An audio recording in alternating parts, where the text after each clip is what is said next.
765 કેવી વીજ ટ્રાન્સમિશન લાઇનના વળતર અંગે જાહેર કરાયેલા પરિપત્ર સામે ખેડૂતોમાં ભારે રોષ જોવા મળ્યો છે। ગુજરાત ખેડૂત છાવણીના નેતૃત્વમાં મહિલા અને પુરુષ ખેડૂતોએ મેલાના મેદાનથી જિલ્લા કલેક્ટર કચેરી સુધી મહારેલી યોજી સરકાર સમક્ષ યોગ્ય અને ન્યાયસંગત વળતરની માંગ કરી હતી।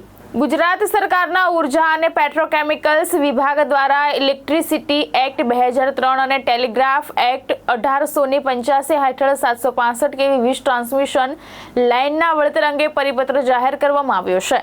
આ પરિપત્ર ખેડૂતોના હિતમાં નહીં હોવાનો આક્ષેપ કરી જેતપર સહિત જિલ્લાના વિવિધ ગામોના ખેડૂતો મોટી સંખ્યામાં મહારેલીમાં જોડાયા હતા।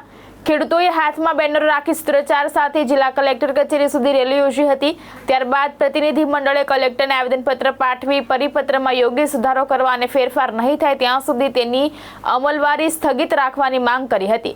વીજ લાઇનથી અસરગ્રસ્ત ખેડૂતોને જમીનના બજાર ભાવ મુજબ યોગ્ય વળતર આપવામાં આવે અને ખેડૂતોના હિતોને ધ્યાનમાં રાખીને નવો નિર્ણય લેવામાં આવે તેવી રજૂઆત કરાઈ હતી।